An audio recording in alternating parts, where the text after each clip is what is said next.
Ready? Ready? Are y'all ready? Cause it's red talk. It's red talk. Tabby, Tassie. Hey, it's red talk. Rare, authentic, real experiences. That's what it is. Good evening, everyone, and thank you for joining us for another episode of It's Rare Talk. I am your host, Ty B.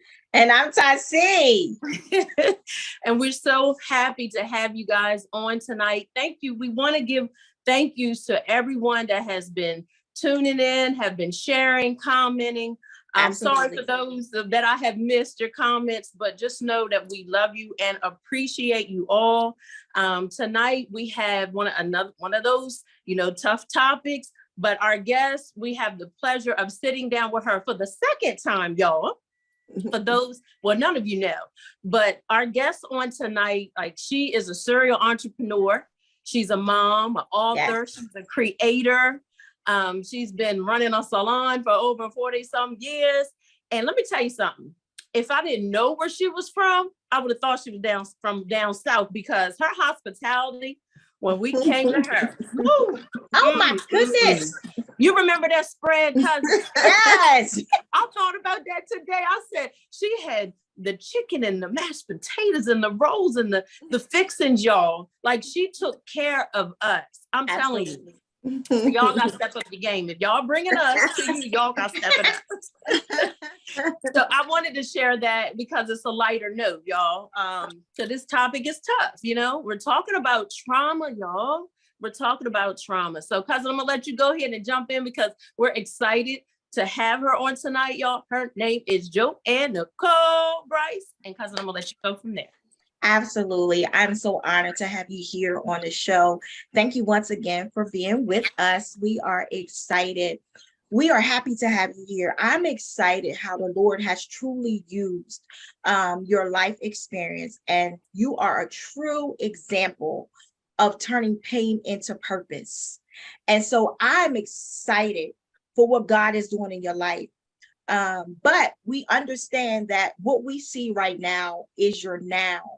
And we understand that even though we may see someone's now, there once was a then. Mm-hmm. And so if you don't mind, we're going to take you back to your days of then. So you are a sister, and so therefore your mother had 2 children. And tell us what that was like. Tell us what it was like, growing up initially with your mother and your sister. What was your mom's personality like?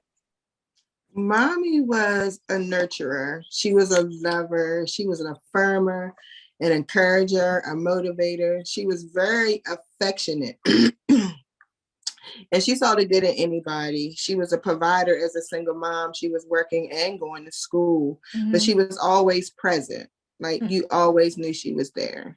We sat down, we ate dinner together. She ironed our clothes at night, laid them out. Wow. She just was a mom, yeah. an engaging mom, a mom that you'd be happy to come home to. Oh, that blessed my soul.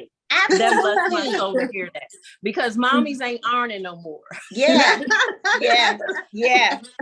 And not just that, but there are a lot of moms that are not being mommies. And I love how you even say mommy. I love how you say mommy. Yeah. I feel like mommy takes it back to that saying mom and mommy, cousin, you're right, is like it changes even the meaning of it. A lot of times people feel like, well, when we get grown, we don't say mommy no more, we say mom, but we're listening to you here describe your mommy and sounding like she was awesome, right? Like you said, a mommy that you would be happy, to come home to. Was she strict? Was she easygoing?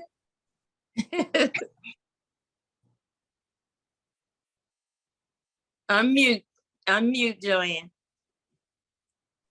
That's circumstantial. It depends on what she had to respond to. When it came to discipline, she didn't spare the ride at all. She let the ride go. She let the ride go.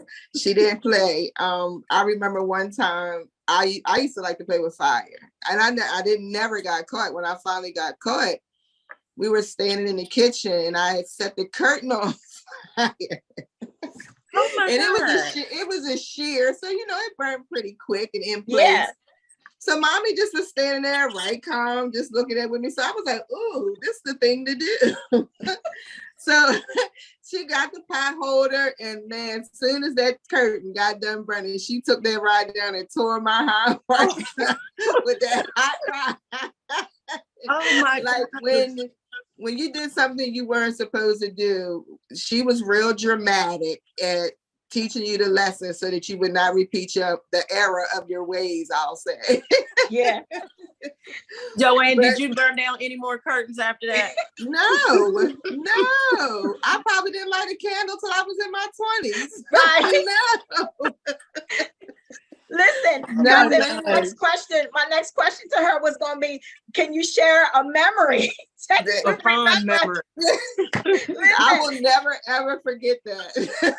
Absolutely. Goodness gracious. Don't have me thinking when I'm lighting stuff. Mm. Just move I it will away from never. everything. You got to move it away from everything. I got a couple that around here now. You just got to move the candles away. Yeah.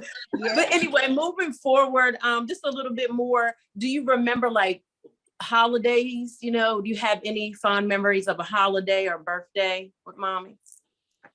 Every day was a holiday to mommy, but the one thing that I remember her doing so often was on Sundays. She just would pick a random family member, and we just would go spend Sunday with them.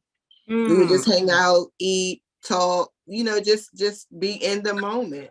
Wow. And she done that all the time. If we weren't there, she gonna leave you a note, and then we going to the next house. But we are going to fellowship with some family on Sundays.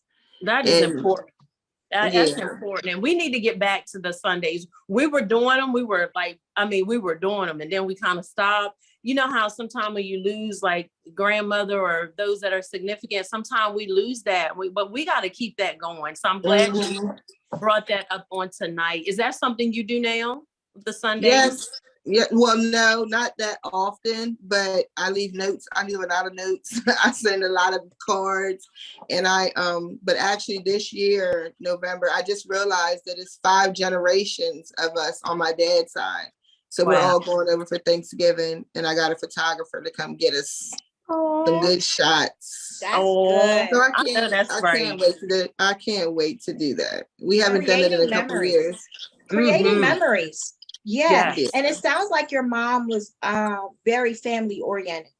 Yes. I love that, to take time out on a Sunday and say that we're going to go visit others. And, if they're not there, we're going to leave a note if we're going to go on to the next house. Like, I think that's pretty amazing. Right. And so now, go ahead, cousin. I'm sorry. Cousin. No, go ahead. We both excited. Got all these questions. So as we're moving forward, and at this point now, your mom has a boyfriend. Okay. And tell us about your initial thoughts of your mom's boyfriend. That it just was her friend. We didn't have any type of, like, she's had boyfriends in the past, but we had like more relationship. But I could definitely tell that this particular person was just wanting to be in relationship with mommy. Like, it wasn't a package deal for him. It just was mommy.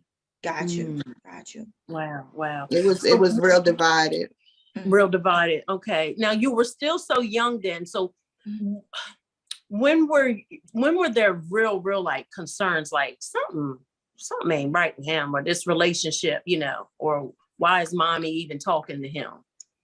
The screaming and hollering, and I never seen them physically fight, but I could hear through the walls in the next room, the fussing, the cussing, the throwing her against the wall, and just the degrade. I heard that often, and I was like, this is wild. Like, why are we in this environment? Why are we in this atmosphere? Okay. But she would come right back out that room, smiling and grinning, ready on clothes, making sure we eat like nothing ever happened. Wow. What a mommy. Yeah. What a mommy. When I think about things such as that, because mothers will do anything to protect, real mothers, to protect, to shelter their Mhm. children, right? Mothers have learned to mask pain. You understand what I'm saying? To mask discomfort because they don't want their children to be exposed. They don't want their Yeah. children to know what's going on. And so, what a mommy, right? And you said, even after hearing all of that, in the next room and understanding at this point, still as a child, that something is not right. But when the door opens, mommy still presents herself as mommy. Yeah. Mhm. Yeah. So what age do you think you were around this time? I was 10. Well, no, I wasn't 10. I was 9. Okay. I was 9 when that first the arguments and stuff started. Mhm. And so can you say that you witnessed the arguments becoming more severe? No, because it just was always yelling, screaming, pushing, and shoving. Mhm. But then just one day, actually it was January 10th, 1982, my grandma came and got us and told us that we needed to go to the hospital. Mhm. And I walked in the hospital and she had galls around one side of her face. She had a body cast, 7 of her ribs was broke, her ankle was broke. And I'm like, what's going on here? I'm just thinking, car accident. It never even dawned on me Mhm. that he literally beat her up. Mm. Mm. Wow. Was she conscious? Was she conscious when y'all got there to see her? When we got to see her, she was. Wow. She Do you was. And she just cried. Just cried. Mm-hmm. You think it was more so because y'all seen her like that? Mm-hmm. Mm-hmm. To seeing her like that, and also I think her now where I'm at now, as a child, I didn't feel like that. I just was like, what's going on? But now I think that those tears were her internal pains too. Got you. Mm. Wow. What was your grandmother? Did she say much during all of this? When the abuse started to progress, because even that verbal abuse, you know what I mean? That's Mhm. one form. So, like you said, it started with the cussing and the screaming. What did your grandmother try to shelter y'all from it, or did she say anything? Did you go to her and talk to her about any of this stuff? Well, my grandmother she doesn't really talk about real life things. You just live, like, because that's how she was. She just had to figure it out and live. So, but she really didn't know exactly all that was going on until she had to take us to the hospital that day. Oh, and then she became a pit bull. Wow. Yeah, she was at his Explain a little bit neck. more of that when you say pit bull. Like when she would see him, it was all gas, no brakes. She was at his neck wherever she would see him at, telling him to stay away from my mom. And my grandma was a little lady, 5'4", and I think he's like 6'2", but she would not back. She was in his face every chance she got. And she tried to, of course she couldn't file papers and stuff because mommy was over 21. But any way she could intervene, she was on it. Did he keep trying to show up, even though your grandmother made it known, don't come here? Did he continue to try to show up at the house or reach out to your mom? When she got out the hospital, she went, because we didn't live with her. So when she got out the hospital, she went to stay. Grandma wanted us to come stay with her, of course. Okay. So yeah, he would call and she would grab that. You remember the rotary phone? She would slam that thing down. But yeah, he kept calling, even in spite of the restraining orders and all that. Wow. So, okay, do you recall how long she was in the hospital? No. Okay. Did you, I know it was so long ago, but can you remember if you had a thought or ever said, I don't ever want to see him again, or he better not come back around? Like, do you remember ever thinking that or saying anything to your mom concerning him coming back around? No, because I just knew that my mom always took care of us, and I knew that Okay. she would be okay. That's how it's weird, because like that's how she raised us to survive. And I just knew, my confidence was in her, because she's always taking care of us. She's always made sure everything was okay. And I just forever knew that that's what she was going to be and who she was going to be. Yeah. That's powerful at a young age for you to even be able to, you know. But hold on, cousin, not only just powerful, obviously her mother had to be impactful. Very. She had to be the mommy to set that standard that no matter what, mommy's coming through, right? Because Joanne would not have been able to think that. Yeah. Or put it in that type of perspective that I trust mommy. So mommy had already set this foundation for her kids that mommy got y'all. And not only that, God was giving her the wisdom and knowledge of what to feed us, because he knew ultimately everything that was going to happen.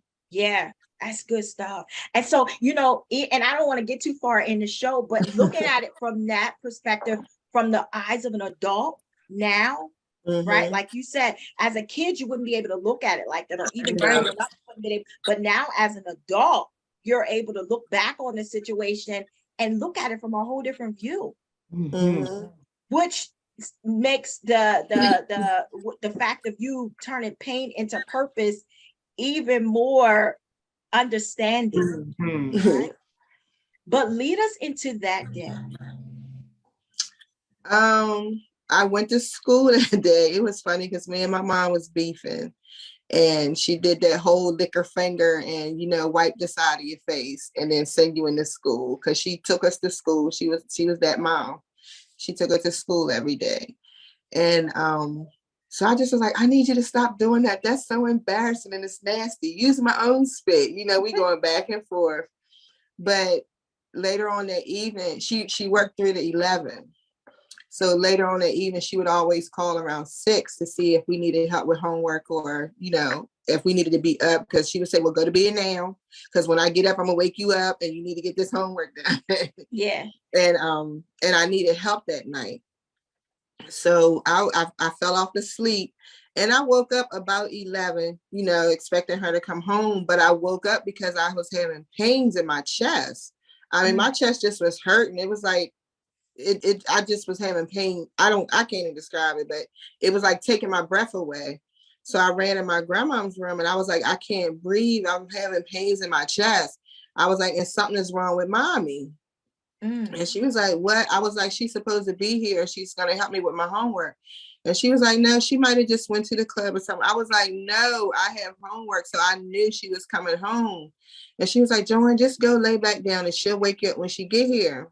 So I went and laid back down, but I think I was only down for like 20, maybe 30 minutes. And then my head started pounding. I mean, it felt like somebody had dropped a cement brick on my head. And I went back in my grandma's room and she was gone.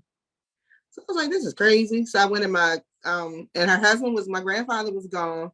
And then I went in my aunt's room and she was gone. So I was like, where is everybody at? Me and Kia my sister were the only ones there. So I just went and I lay back down, but my head would not stop pounding. And then I heard all this commotion. There was a car outside. And I was like, what is going on? And it was so much noise, sobbing. And I mean, you could just hear the pain from my grandma's stomach. And like my aunt, one of my cousins said my aunt was bringing her in the house. And I just was standing at the top of the steps. Look, I focused on the door because I could see the door as soon as it opened. And they were literally carrying my grandma in the house. So I was like, I looked at my aunt, she was standing at the bottom of the steps. She was like, come here, Joanne. And I was like, where mommy at? And she just simply said she's dead. I rushed down the steps past her, and my cousin had a Dodge Gremlin. Remember them? It was like a poop brown Dodge Gremlin. Oh my God. And I jumped right in that car and drove to the hospital because I was determined to see my mom. Now, wait. So how old are you now? 13. You're 13 years old. You run down the steps. You get in the car and drive yourself to the Yeah. hospital because you wanted to see your mom. Yes. Oh my God. Oh my God.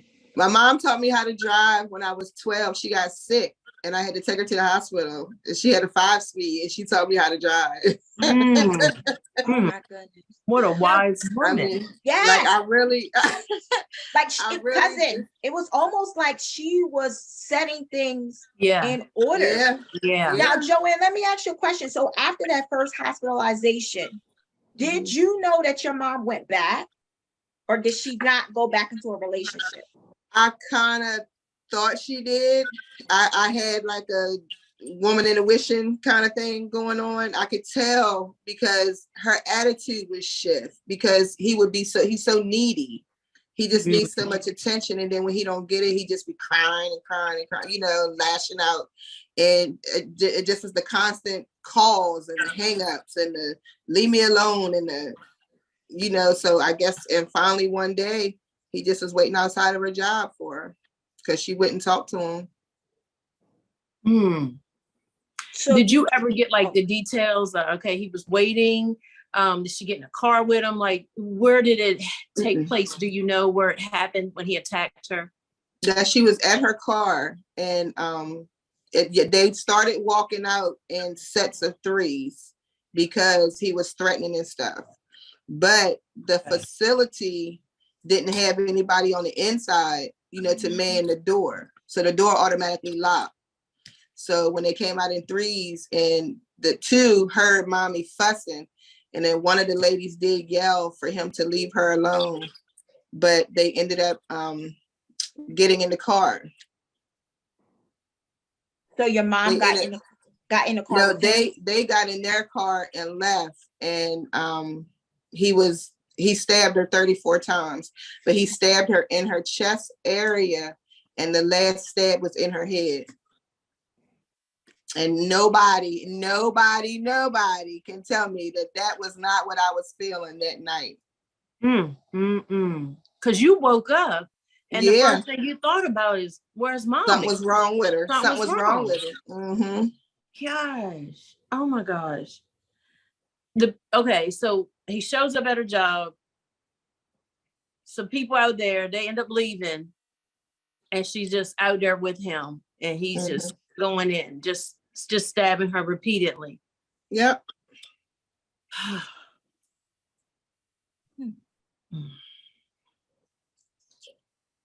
Madman. When you got to the hospital, what happened? What did you encounter? Because then the police come get, like, did you, the police come get you? Yeah, it took me back home.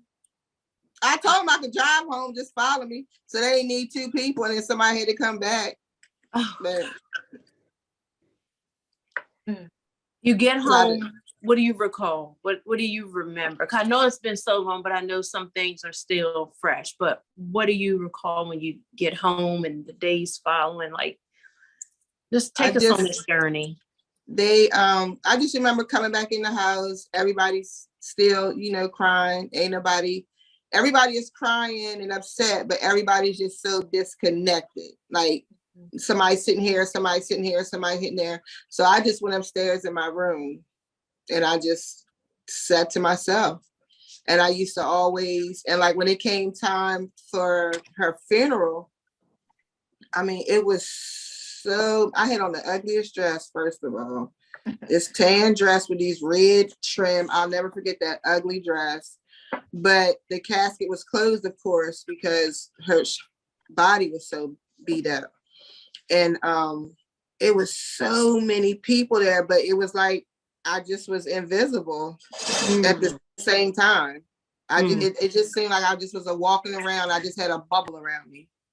And it just was like I was just I don't know. And even growing up later, it was like I did something wrong. Like that's how people be scared to approach me, or or I don't know, it just seemed like I did something wrong. Gosh. And that's what we want to talk about. We want to, so leading us right into our next set of questions. Growing up without your mom. Now you're 13. Your mommy, your safe place, your safe haven is now gone. And so there's a place of bitterness that's starting to rise up. Tell us about who raised you, and tell us about that place of anger and rightfully so. But what was that like at that time? My grandmother raised me, but at the same time, her daughter was murdered. You know, she's not getting no help. She's hurt. She don't know how to deal. She's not in any type of therapy. You know, therapy wasn't nothing back then. You pray and you move. Yeah. You figure it out, you know. Yeah. So yeah. it pretty much was every man was for himself. Because then now she's in her room, I'm in my room, my sister in her room, and we all just doing what we doing in our room. It's no type of, we don't sit down at the dinner table with each other. Everything just became so disconnected. And then I just was always in my thoughts. But man, listen, I had a best friend named Lisa. I call Lisa Lisa. She came to my house every single day. And her mom would pick her up about 9 o'clock. And if I said, why are you here? Just go home and leave me alone. She'll sit right in that corner. I ain't bothering you. Shut up. If I wanted to talk, she would talk. If I want to scream, holler, and cuss, she just look at me. Yeah. But she always tell me that it totally changed my person. Wow. But that's still my best friend. Yeah, that's awesome. That's what I'm talking about. Her and Pam, I don't know what I would do without them too. Oh, I got a God, couple good girlfriends. I don't want to leave nobody out. Anybody watch the live. Right, Yeah. right. During that time, it was them two and two other ones who have exhausted our relationships. But they really, really know who I am, accept me for who I am. They let me be who I needed to be during that time. And they was there. I talked trash to them. I called them out their names. Whatever I needed to do to be me, they allowed it and loved me for it. That's good. That's good. And I want to ask you, because you did graduate and, you know, but did you get any counseling in school? Like, I'm sure they knew. Nobody ever pulled you aside and talked to you in school about, you know, what had happened? Not even when I was losing my mind, beating up the teachers and the secretaries. No. They just treated you like you were being bad. They pretty much, she just angry. She's a bad girl, angry girl, not getting to the root of what happened. Yes, I had two counselors who, one was Black and one was white, literally, Miss Barang and Miss Cuffy. And Miss Barang, I wouldn't let nobody be my guidance counselor for the rest of my time in high school. And Miss Cuffy was the secretary in that office. And when I was off, they know I come through that door rolling. But but they would they definitely helped me get through those years in that building. That's great. Because I can't imagine not having nobody, you know what I mean? Like, no, and just to throw something in real quick, it made me think about my husband was said to me when his parents passed, because I think he was like 7 and his parents passed 6 or 7 months apart. And it was like, nobody brought it up. Nobody pulled him aside in the school and like really took him under, you know what I mean? And so he always felt alone and out of place and stuff like that. So that's a lonely place, you know what I mean? To not have that. So thank God for your friends. And I'm praying all those that are viewing and hear it, that are your friends too, that everybody should know that, you know, that they know their place. You know what I mean? You acknowledge the 2 that were there, but everybody should know their place. But I just wanted to mention that, because now all we're hearing about is mental health, and they're getting into schools now and talking to the kids. But back then, that wasn't a big thing. It was like, what happens in this house, stay in this house. And nobody wanted to talk about anything. I hate that. Don't you hate that? Yes. And I think with those sayings and those actions or behaviors of back in the day, it affected in so many ways. It, you know what I mean? That saying of what goes on in this house stays in this house, or you know what I mean? That stuff it ruins and damages individuals, right? And so I heard you say like you was acting out, like fighting and doing this and doing that. And you know, without those resources, you know what I mean, to be able to help you process it. Because like you said, now in the household, when you was used to having mommy saying, what was your day like? Do you have homework? Do you need this? Let's go visit. Let's hang out. All of that now has been snatched from you. And so here you are now, you know what I mean? I've lost my mommy and then I got to process this because now everything around me has shifted. Yeah. Nothing looks the same anymore, but I'm expected to act the same. Right. Right. And so that right there is even issues of today, right? Which is why I felt, you know what I mean, such an urge and with my cousin to bring you on, because a lot of people stop right there at the injury. Yes. A lot of people, you had your areas of rage, you had the arenas of bitterness, like you had that. And once again, rightfully so, your world had been snatched from you. You know what I mean? At such a young age. Yeah. You know what I mean? And we can tell from the way that you talk about your mom that y'all had a loving relationship. You know what I mean? Even though you said the day she dropped y'all was beefing, but that could be probably what mothers and daughters do. But you can tell that there was a loving relationship. And so here you are, 13, I got to process this. Now I'm going through life. And as you go through the stages of life, grief looks different. How grief may have looked when you was 13. You know what I mean? And now as you go on through life, grief gonna look different at 20. Yeah. Right. And so here you are now still trying to be a sister. You know what I mean? You have your grandma, but once again, everything around you, your world is now shifted. And now you're leading into an adult, but you still have unresolved stuff in you. Right? You know, let's just talk about that for a second now. Because I feel like people don't understand. I think sometimes people put grief on a timeline. There is no timeline when it comes to grief. You know what I mean? And even now, at your age now, even though it's been some years, I can still hear in your voice when you're talking about mommy. Right? It's almost like you still hear that young girl talking about mommy. You know. And so tell us, as you was growing older, getting older, now, you know, that was at 13 and now, you know, let's take us to the point where relationships are starting to happen in your life. You know what I mean? And did this situation with your mother impact your life in any way when it came time for you to date? Yes. Because I started doing the same thing. I got to nurture a man. I got to take care of him. I got to make sure he's okay. I got to make sure he has everything he needs along with my children.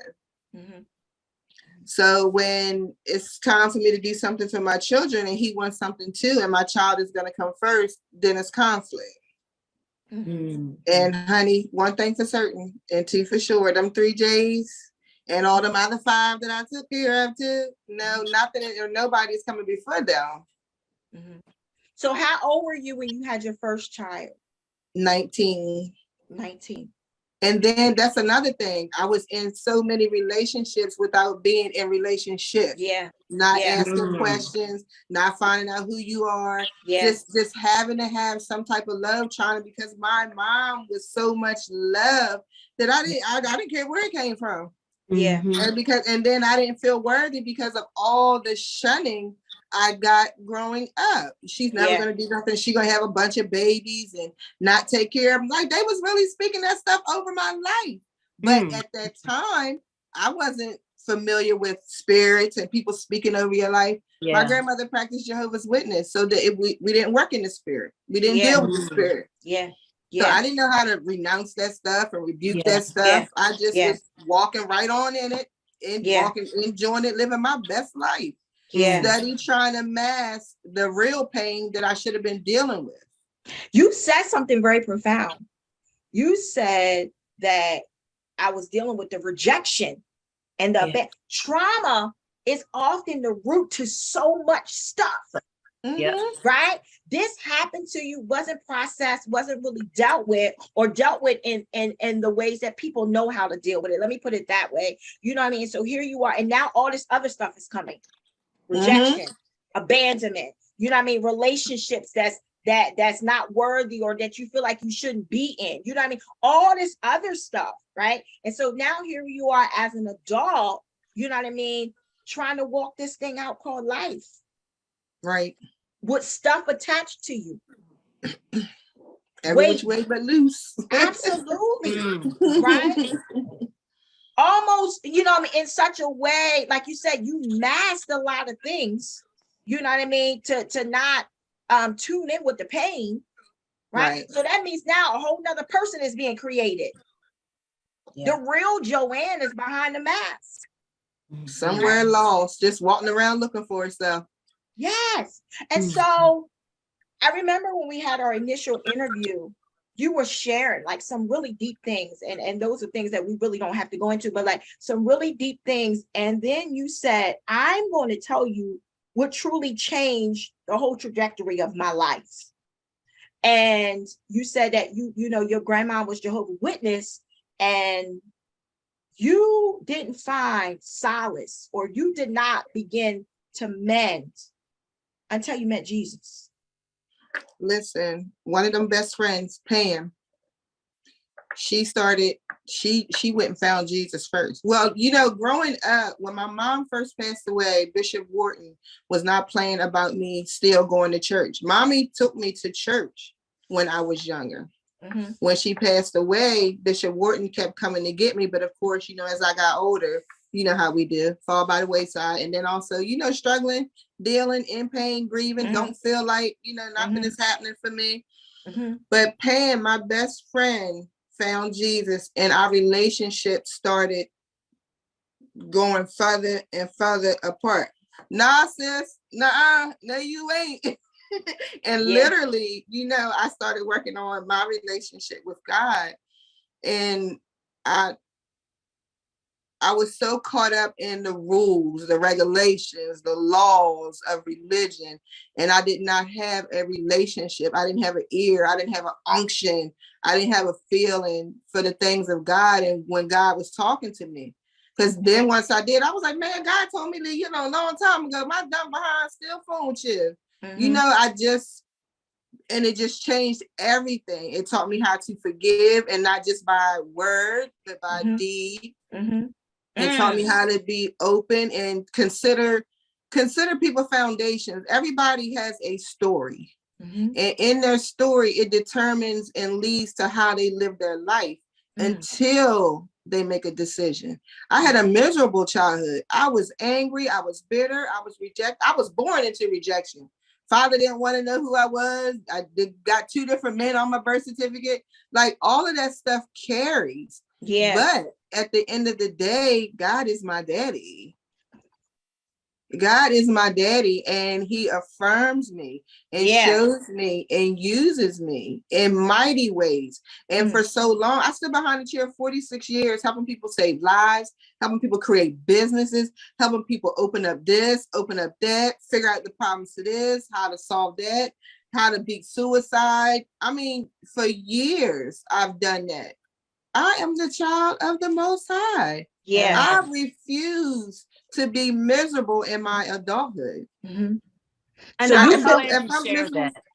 if I'm miserable in my adulthood, I can't walk in my purpose. That's right. That's right. Do you remember that moment, like that aha moment? I know once you met Jesus is when you really start to like live and know that, okay, there's still freedom. Like, what? Forget all the do's and I can't do this. Not there's freedom, right? But what was your moment where it was like, okay, you're tired of crying or being angry and you just want to get up and live, like to become your best self? Do you remember or recall? Because it might not have been just one time, you know, because as we go from grace to grace, glory to glory. So do you remember those times, those moments of like, I'm ready to live. I'm ready to just get this off of me. September the 7th, 2012. It was my son's 15th birthday, my middle son. My mother's death anniversary is September the 6th. Mhm. Every year for 15 years, I would forget my baby's birthday. And that particular year, I would forget it until like the last minute. It would be either the 5th or the 6th. And I'm like, oh gosh, I gotta go get him something. But this particular year, I don't know why I know what happened. The man who killed her sent me a piece of mail, and it just threw me all off. And I was back in my little dark place again, and I totally forgot his birthday. So that morning I was on my way across the bridge to get him something. And it was the first time I heard God audibly telling me that I gave you a gift. I can't replace your mom, but I gave you a gift and you're still in turmoil. My middle son is my mom's whole face, his personality, his actions. He is her, me, and his dad all mixed up. But he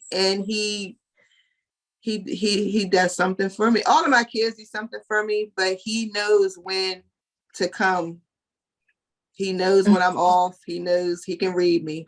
And he do not play about, he the no limit soldier for real. He'll go at anybody's neck behind his mama, including his mama. Yeah. Wow. I think, Joanne, it's just so good to see you smile. From the very first time that I met you, I know Ty has known you for a long time, but from the first time I met you, that's what you embraced me with, is a smile. Very kind, very sweet. When I think about you, I think about, you could be a woman bitter, stuck in a corner somewhere, mad, angry with the world, hate every male. That could be you. But to see you smile, to see you say, okay, I'm not staying in that place, as my cousin said. And as you have stated, Jesus has changed. And it may have to be a part 2 to this, because your story is phenomenal, right? And it's so many pieces that we really have skipped over, but we got a chance to hear during our initial interview that blew my mind. Yeah, right? same here. And second of all, here. only God can allow a person to forgive somebody who has taken away a loved one in such a way that you have a smile on your face, a smile of peace. Only God can do that. Only God. You know what I mean? Even some of to the extreme measures that you have went concerning your mom, only God. Right. And I want to share something with you too, Joanne. Go ahead. Some of your training ground was, well, now when you were behind that chair, you're listening to everybody else's problems, right? And God has made you a problem solver. You have been able all this time. Now you can get paid for it. Your gift make room. Yeah. Think about, really thinking about your life, all those years behind that. You were counseling, you know what I mean? You were doing interventions. You were showing up for other people's kids, you know what I mean? Not just your 3 J's. And I know how you are about your children. You love your children and you love Jesus, and people better come correct when it comes to your kids, right? Okay. All of them. But you had been in training all that time to help people, because some people haven't been through now everybody had their own story. I'm not saying that, and I know I can't minimize people's story. Everybody got a testimony, but there are people that have not been through things that detrimental, because it wasn't just that you lost a loved one. Your mother, the person that brought you into this world, was literally snatched, you know what I mean? Without a goodbye and all that. But God was with you. Now you know, because I know you had those moments. God, what? Who? Where? So, I don't want to hear that. But you got to the place where he got you to the place, because his spirit draws us, right? Nobody can come to him unless he draws you. And you responded to the draw. You might not have knew fully what that was, but you responded to the draw. And only God can do that. And that means he trusts you, Joanne. That means he trusts you. And I know you would be the first to admit and tell on yourself that you ain't do things right. You probably went upside some heads. Ain't no probably. You went upside some heads. Yes. You know what I'm saying? You had your boots and let me get these air, you know what I mean? Yes. But I look at your growth. I look at even all of that, you still want to be better. You know, you want to be better, and you realize my kids are dependent upon me at the end of the day, you know? So, and I love your relationship with them. But yeah, I just wanted to throw that out. Like you've been in training, preparation all this time, all this time. Now it's time for another level. It's like you've been promoted. I'm telling you, God, his faith is valuable. When people go through that hard stuff, I've learned that God values all of us, right? And we know that he don't have respect of person, but he bestows favor. And everybody's not fit to go through some of the things that others go through. Right. So obviously, he got something even that's going to blow your mind, girl. And I know you've been meeting people and speaking into people, but you ain't even seen nothing yet. Yeah, I received that. I'm serious. I know what I know. And I don't take that lightly, but I'm telling you, because we're not going to always be talking about, I can't wait till I get to the place of when you're walking in it. You're literally about to walk in it. Listen. And being amongst people that you wouldn't think you should be in a room with. Oh my what God. I'm saying? Listen. I'm telling you. Prophesy, honey. Because it is, I'm serious, like, and you know what? Sometimes we outgrow places and things and people but because my husband is right there now. He said, babe, I've been helping people on the outside, fixing them up. Now I'm trying to change their mindset, trying to help. And I know that's where you are. You know what I mean? We've been fixing this outer up. Okay, let's get to the root. Let's fix these hearts, forgiveness, and all of that. Because I know you can share some things. And cousin, you said it. We're gonna have to do part 2. But you know what, cousin, you said something, because here's the thing. All of it was going to work for her good. All of it. The Bible speaks to that. And so what I love about God is that he's strategic. Yes. He allowed you, Joanne, to go through all of that. And now look what you're doing in return. Yep. Yes. Right? You talk about taking you from a place of being broken to whole. And now he has strengthened you. And look who you're going back to the broken people. Yes. Right? And to me, here's what I love about God. Listen, pain recognizes pain. Yeah. Right? Because you walked in those shoes. Because what better person than to go back and reach them? Right. What better person than somebody who has had to grow up, unfortunately, motherless, who has lived it, who has experienced it, who has cried herself to sleep, who has had different events at school that her mom couldn't come to, who had to go through homecoming, who had to go through prom, who had to go through giving childbirth, all of this without her mother. You had to, I couldn't even go to no proms and no homecomings, not with the people of the world. I didn't do none of that until I moved out my senior year and I was able to go to prom. Wow. I couldn't do gymnastics. I couldn't play no sports. And I was a track star. Jesus. Listen, I want to talk about pain to purpose. Let's talk about purpose. Let's talk about some things that you're actually doing with the help of the Lord that excites me. Well, my training, since I did my thug life training behind the chair. Now to go get my certification, I went through Bloom U Atlanta under the tutelage of Dr. Tavis Taylor. And I just been taking courses with her to know what I'm doing in my coaching now that I have the emotional side, but I needed the blueprint to follow so that I can get people on track where they need to be. And I created a program called Hangouts with the Launcher. Because I help girls develop their inner compass. I'll teach them how to believe in themselves, and we're going to focus on finding and lining things up for a future. I'm also going to teach them about engaging in healthy relationships while dealing with peer pressure and risky behaviors involving drugs and alcohol that'll help them avoid conflicts and also resolve disputes. We also going to be talking about racism. But once they complete the program, you're going to meet a whole new young lady who's more understanding, a communicator. She's happier. She's going to be equipped, empowered to launch into the next phase of her life with the skills that I teach. They'll apply to anything though. So they'll always be forever present. I I love got it. excited. I love it. Look, wait a minute. I got to come up with another word that excited, because to hang out with the launcher, listen, we need that. We need a day where we can hang out with the launcher, because launchers move. They make Yeah. progression. That means they're Yeah. going somewhere. Yeah. Oh, I Yes. love that. Come on, we got to set that up. Hanging out with the launcher. But wait, Yes. cousin, how about when she said embracing the inner compass?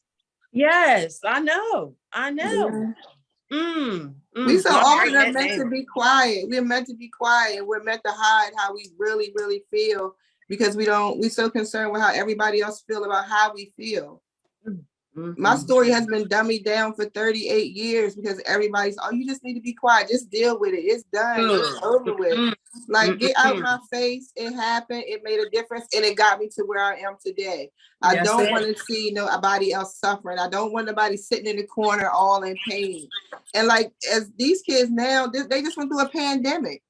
They've been Right. in the house with people they don't like and don't like them sometimes. That's Yeah. They it. need an outlet. They're walking around with no voice. Yeah. Yeah. And the more you walk around with no voice, I don't want them to be 50 like I am to arrive, and I haven't even all the way arrived. Right. You know what I mean? Like, you don't Yeah. don't take so long soaking in that, because then you in bad relationships and you having all these kids. I had 3 kids by 3 different men. That is 3, 6, 9, 12 personalities I have to deal with on a daily basis. Him, me, and what we made. Yeah. Like that, people need to think about that stuff. That They makes a don't. difference in a household. You That's gotta, good. I mean, you don't know who you gonna wake up to in the morning. That's That's good stuff. true. That's good Very stuff. good. Being careful with who you breed with. That's good stuff. But I Yeah. also like you. I like what you see. You said something. You said people saying just get over it. Just get over it. Just get over it. Get over what? Okay, get over the fact. You want me to get over the fact that my mom passed away? Okay, but guess what? Let's look. Let's check out the residue. My mom passed away, but let's check out what I got going on from the result Right. of that. Right? Right. And that's what people do. People just want to just say, oh, forget it, or act like it doesn't happen. No, expose it, deal with it, like you said, and then you're able to properly, you're healthy. You're able to move on in a healthy way, right? Because we learn how to malfunction well. You understand? Come We learn on. how to that is a problem. We learn how to malfunction well. No, That's if something is crazy. broken, it's not designed to be broken. Listen, fix it. That's Mhm. it. Fix it, And that's the because problem. when we malfunction, everything connected to us malfunctions. It leaks right down. And that's the thing. When people are growing up and they see these behaviors in people, I can't stand it. Oh, that's just how they are. No, they Yep, just like that's that a because lie. nobody has addressed it. Yeah, That's You need it. to address it so it won't grow into a bigger monster. That's Mhm. good. That's good. And you ain't even giving us everything on tonight, honey. You hold back, but Yeah, you you said a lot. But one of the things you did say, that because I try to be a note taker. Note takers are money makers. We can't keep quiet, because how you gonna help folks? How you overcome by your testimony. So if you keep quiet, how do you continue to overcome? So we can't even listen to stuff other people saying. They rubbish. That's rubbish, and those are people that are stuck. Right. Those Right. are people And that are that's what's stuck. wrong. But that also is another hindrance, because It you're going is. around here and you make it like, oh, you so churchy, you ain't no earthly good, your poop did stink. So now you can't tell the testimony. So you just watching people make mistakes because you don't want to expose yourself. Yeah. Like, come on. I did it. I got a t-shirt, a mug, I broke it. It's good. Yeah. Joanne, I love you. I love your realness and you transparency. Because when people tell their story, they only tell partial. They tell the part that make them look good. No, tell it all. Tell what you did. Tell, Lord. Yes. You're gonna tell it all, tell the truth. You know what I mean? And that's how you help people, that realness, getting to the root of it. Oh my God, this is even with my children, one day they were talking about this lady, one of their friends' mom or whatever, being promiscuous. I was like, excuse me. I got 3 baby dads. I'm gonna need y'all to chill off all that because your mom ain't been no saint. Yeah. And somebody could be sitting at their house talking about your mom right now, just like that. That's good. You know, it's just the reality of it. That's good. That's good. Transparency is good. And I always say, when you deliver, you can tell it. If you deliver from it, if you heal from it, you can tell it. I can tell on myself. I can say whatever I've done wrong. If God has delivered me, if God has delivered me and I have the ability to share it, what are you going to do to me by keep talking to other people about it? I already owned it. And not only that, I get so tickled when people come at you with your stuff. This girl told me one time, don't nobody want to talk to you. You used to be a hoe. I know, and you know too, because you used to do it with me, but you don't want to tell nobody. Like, get out of here. Like, come on. But people just, and it's damaging. It is damaging. It is. Yeah, it really is. So because it could, like, when I was growing up, if somebody would just be honest and say, no, you don't want to know about that. Don't worry about that. I know I told my grandmother, I just asked you about sex education. Don't worry about that, Joy. Don't worry about that. So every Tuesday and Thursday, when she was going to her meetings, my little sex teacher was passing her by, teaching me about sex education. All you had to do was tell me. All you had to do was tell me. Like, just carry on the conversation. When your kids want to carry on the conversation, they want to talk, allow them to hold your little soft feelings. Hold them. Just hold them, because give them a free space. I don't want my kids going to find out anything in the streets, because the streets don't love them. That's right. That's right. Ask me. It might hurt. I might want to cut my eyebrows off, but we're going to tell. Sometimes the stuff they tell me, I don't want it, but I'd rather them come and share it with me. That's Absolutely. That's it. Listen, I'm so glad that the Lord has healed you and that you are doing some absolutely, you are doing some amazing things. And so if someone would like to get in contact with you, how do they do that? They can go to my Linktree. Let me see. I should be able to post it on the thing. I will be speaking at a Calling All Lioness that comes with Success, Been Not Broken event, December the 10th. Yes. In Graysonville. But I'll also be speaking in Atlanta on December the 2nd at a mastermind. And I'll add the link later, because you probably can buy tickets to see that online. I know that they're sold out in person.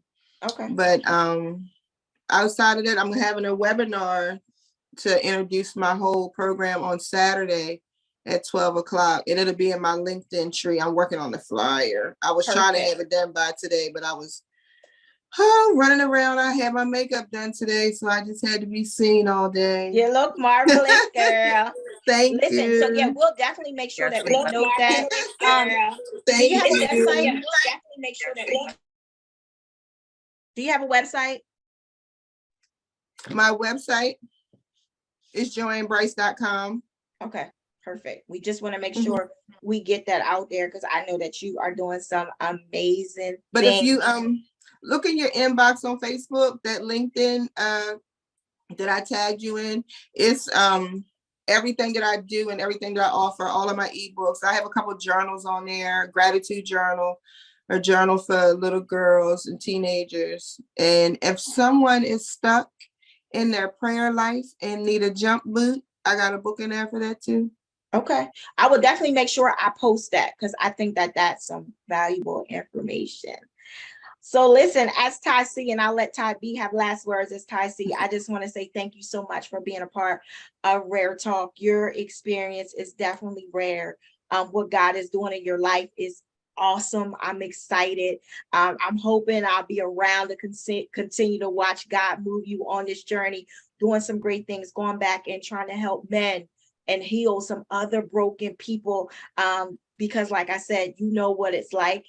You've experienced it. But I also believe that you are a physical being, an example to the world that, listen, once broken, but can be made whole. So I just want to say shout out to you. I want to Thank say you. kudos to you. I want to say your smile looks marvelous. And I Thank know that it's you. not just something for social media, because I've seen you in person when there was no camera and you still wore the same smile. So I'm Thank just you. excited for what God is doing in your life and doing in ministry in your life. Stay connected to God and continue to be great. You better believe it. Thank you. Yes, so we do, once again, we can't thank you enough, sis. I just had to underline two words that stood out, and I just love how God would download stuff. So I have to speak this. I'm learning not to be quiet, because I've always, but that's a past thing. I had always been one to downplay if I hear God or I have something, because I never wanted to be seen, or, but forget people. And we ain't doing no second guessing. Yes. I know, but in the natural, you have you've had a coach, and because of all your training and all that, you are a certified coach, transitional life coach. Yes. But all you went through certified you. Yes. Thank you. Qualified by God. Yes. And the transition means you went from that pain to purpose, and you're still transitioning, and you're still about to transition all the more. And I'm like, God, I thank you. So I wanted just to share that revelation, because people will read your bio, but listen, we're not downplaying nothing. You certified because God has certified you. Thank you. And I was studying transition, but yeah, y'all, that's a whole nother thing. But thank y'all so much for listening. I hope this show has blessed your life like it has ours. And don't keep quiet. Anybody, you have a testimony, it is your testimony, okay? Absolutely. But if you're going to tell it, tell the truth, tell it all.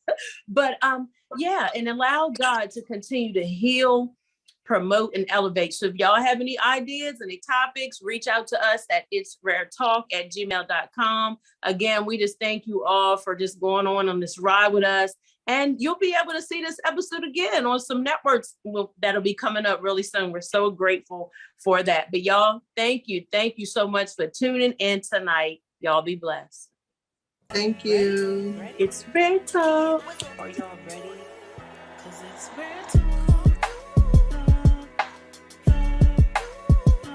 It's Rare Talk. Tabby, Tassie. Hey, it's Rare Talk. Rare, authentic, real experiences. That's what it is.